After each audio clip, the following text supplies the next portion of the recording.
The crystal wine glass in my hand trembled slightly as I stared across our mahogany dining table at my stepmother Victoria. The perfectly cooked salmon on my plate suddenly tasted like a cardboard.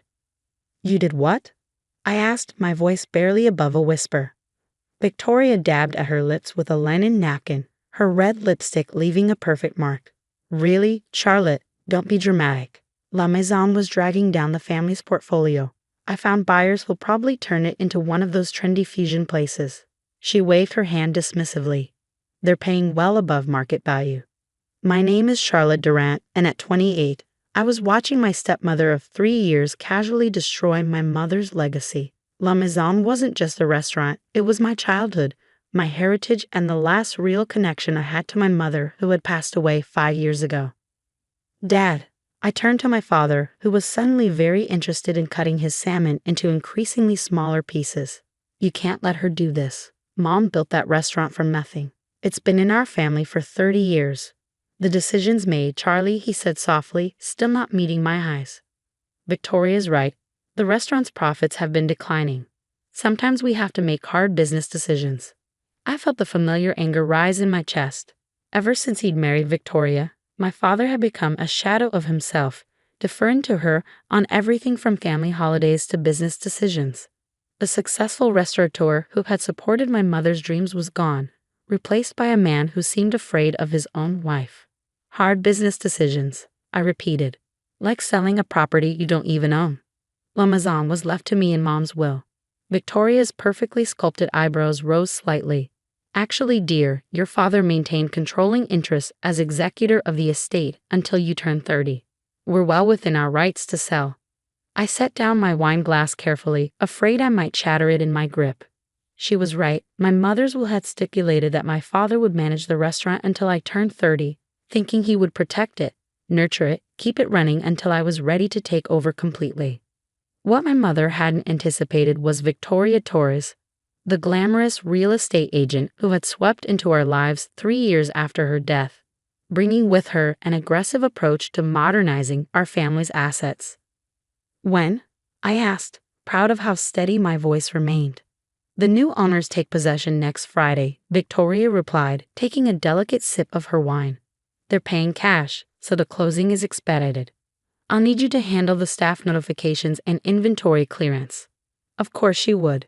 Victoria always managed to delegate the unpleasant tasks to me, all while maintaining her image as the efficient, business-savvy stepmother who was just looking out for the family's interests. I pushed back my chair and stood up. "If you'll excuse me, I've lost my appetite." "Charlotte." My father finally looked up, his face lined with guilt. "Try to understand. The restaurant, it's not what it used to be. Your mother wouldn't want you tied to a failing business."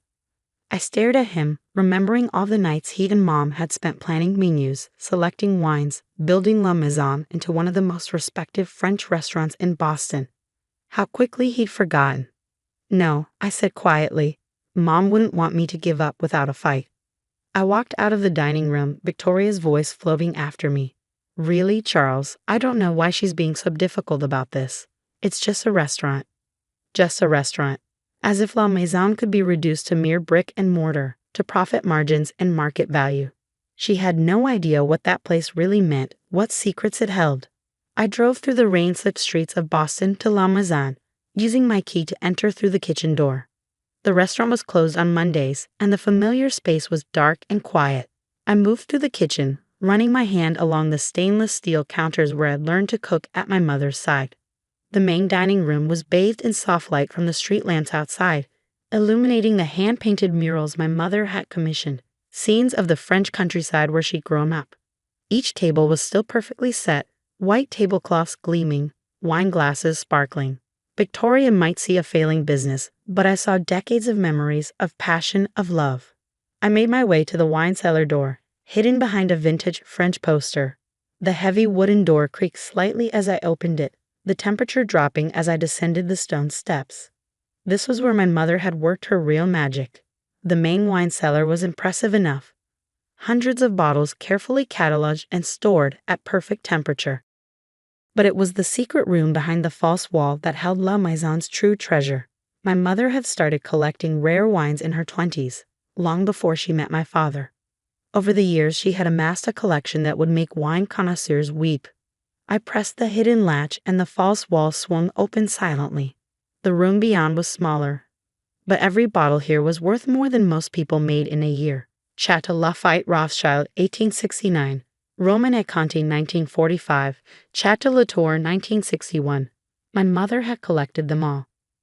The entire collection was worth millions, but its existence was known only to me and Jean-Luc, our ancient sommelier who had worked with my mother for decades.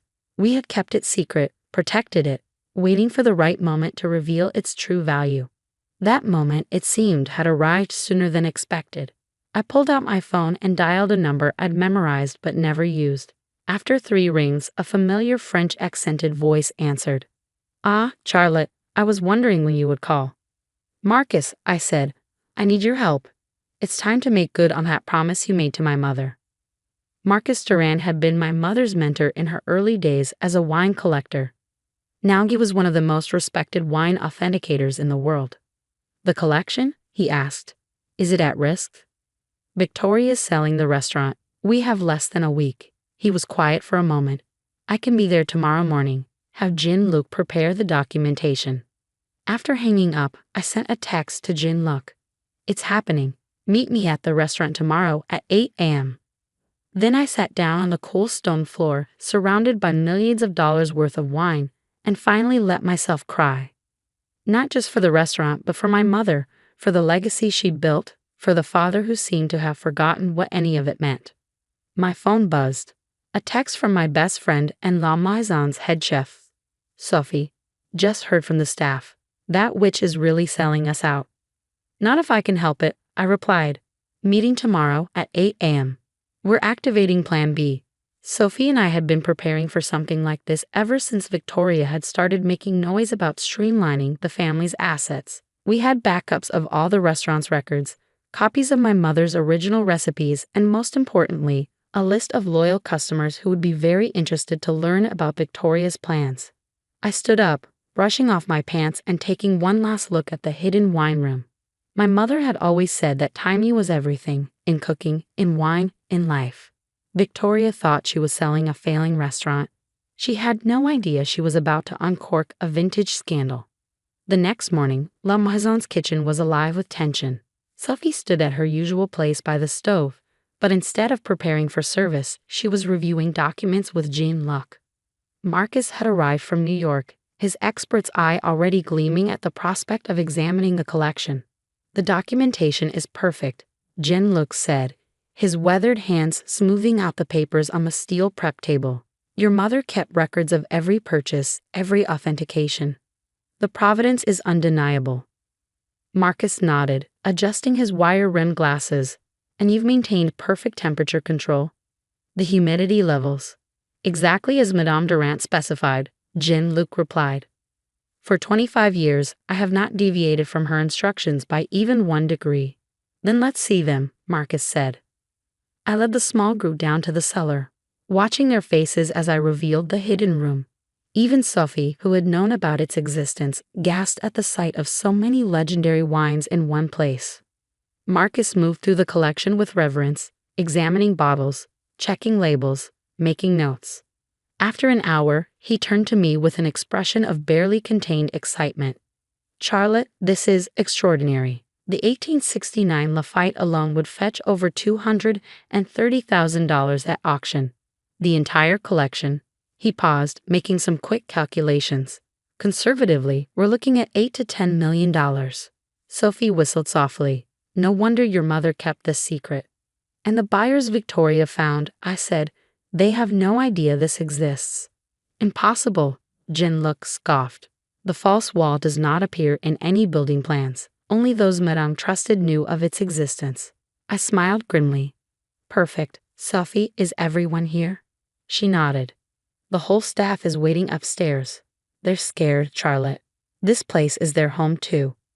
We gathered in the main dining room. The servers, line cooks, dishwashers, everyone who had helped make La Maison special. Many had worked here for decades, hired by my mother when the restaurant was just starting out. "I know you're worried," I began, looking at their familiar faces. "But I promise you, La Maison isn't going anywhere. Victoria thinks she's selling a struggling restaurant. What she doesn't know is that we're about to make her an offer she can't legally refuse. I explained the plan, watching hope replace fear in their eyes. By the time I finished, there was a new energy in the room, a sense of purpose. "What do you need us to do?" Maria, our longest-serving server, asked. "For now, business as usual, but be ready. When this breaks, it's going to get complicated." The next few days were a blur of preparation. Marcus worked with an art security firm to document and value every bottle. Jean-Luc compiled years of temperature and humidity logs. Sophie coordinated with our suppliers and regular customers, ensuring everyone was prepared for what was coming. The night before the sale was set to close, I sat in my mother's old office, looking at her photograph on the wall. She was standing in front of La Maison on opening night, young and beautiful and full of dreams. My phone buzzed. Victoria calling for the third time that day. I let it go to voicemail, already knowing what she wanted. She'd been trying to get me to sign some last-minute paperwork, probably trying to legally protect herself. The next morning, I arrived at the restaurant early. Victoria was already there with the buyers, a pair of sleek entrepreneurs in expensive suits who looked like they'd never worked in a kitchen in their lives. "Charlotte," Victoria said with fake warmth. "Good you're here. We just need your signature on a few things before we finish up." I smiled, setting my briefcase on one of the dining tables. "Actually, I have something you all need to see first."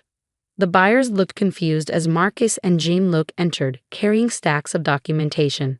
Victoria's smile faltered slightly. "What's this about?" "We have a closing scheduled." "Yes," I cut her off. "About that. Did you disclose the wine cellar in the sale documents?" She waved dismissively. "Of course. The wine inventory is included." "Not that wine cellar," I said quietly. "The other one." The color drained from her face as I led everyone downstairs. The buyers' expressions changed from annoyance to amazement as the hidden room was revealed. Marcus began his presentation, discussing the value and rarity of each bottle. "This collection," he concluded, "represents one of the finest private wine collections in the world. Its total value exceeds $9 million. Victoria's perfectly manicured hands were shaking. "This is ridiculous. Charles never mentioned." "Because he didn't know," I said. "Mom kept this separate from the family assets. It belongs solely to me, as specified in a separate trust document." I pulled out the paperwork my mother's lawyer had helped me locate. "If you sell La Maison, you're also liable for the value of this collection, which was never included in the sale price." The buyers were already backing away, realizing the deal was about to get much more complicated. Victoria's face had turned an interesting shade of red. "You planned this," she hissed. "You let me arrange this sale knowing you had no right to sell my mother's restaurant in the first place?" I finished. "Yes, I did. Just like you planned to sell this place out from under me before I turned 30. My father chose that moment to appear at the cellar entrance, his face a mix of shock and something else. Was it pride? "Charlie," he said softly, "the collection, your mother never told me." "She wanted to protect it," I replied. "She wanted to make sure I would always have a choice about my future, that I couldn't be forced to give up her dream." Victoria turned to him, ready to launch into one of her manipulative speeches, but he held up his hand. "No, Victoria, enough." He looked around the cellar, then at me, really seeing me for the first time in years. "The sale is off. La Maison stays in the family, just like Catherine wanted." The next few weeks were a whirlwind of change. Victoria moved out, unable to face the embarrassment of her failed scheme. My father, as if waking from a long sleep, began spending time at the restaurant again, rekindling his love for the business he and my mother had built together. La Maison's wine collection, now properly valued and insured, became the talk of the culinary world. Wine enthusiasts and collectors began making reservations months in advance, hoping to sample rare vintages that we carefully released from the collection. One evening, as I sat at the bar after closing, Sophie brought out a bottle from the secret cellar, a 1982 Bordeaux that had been my mother's favorite. "Your mom would be proud," she said, pouring 2 glasses, "not just of saving the restaurant, but of how you did it. You protected her legacy while creating your own." I took a sip, letting the complex flavors remind me of all the wine tastings my mother had hosted, all the knowledge she'd passed down. "You know what's funny?" I said. Victoria thought she was so clever, trying to sell a failing restaurant. She never understood that the real value of this place isn't in the building or even in the wine. It's in the memories, the passion, the love that goes into every meal and every bottle we serve. My father joined us, looking more like his old self than he had in years. Your mother used to say that a great restaurant was like a great wine. It gets better with age, but only if you respect its history while allowing it to evolve. He raised his glass. To Catherine, who knew exactly what she was doing when she created that secret cellar. And to you, Charlie, for being every bit as clever and determined as she was. As we toasted, I looked around at the restaurant, at the staff cleaning up, at the paintings on the walls, at the warmth and character that no trendy fusion place could ever replicate. Victoria had tried to reduce it all to numbers on a spreadsheet, but she had failed to understand the most important lesson my mother ever taught me. Some things are worth more than money. Some things can't be bought or sold. Some things, like love and legacy and the perfect glass of wine, only grow more valuable with time. La Maison didn't just survive, it thrived. We maintained our traditional French cuisine while carefully innovating, just as my mother would have wanted. The secret wine cellar became a legend in culinary circles, with select bottles occasionally offered for truly special occasions. Victoria, I heard, had moved to Miami and was trying to rebuild her real estate career. My father found his passion for the restaurant business again, mentoring young chefs and sharing stories about the early days with Mom. And me. I stood at the helm of La Maison, honoring my mother's legacy while creating my own. Every night, as I walked through the dining room, greeting guests and suggesting wine pairings, I felt her presence, not as a ghost, but as an inspiration. Because in the end, she had given me more than a restaurant or a priceless wine collection. She had given me the tools to fight for what mattered, the wisdom to wait for the right moment, and the confidence to know that sometimes the best revenge is simply proving them wrong.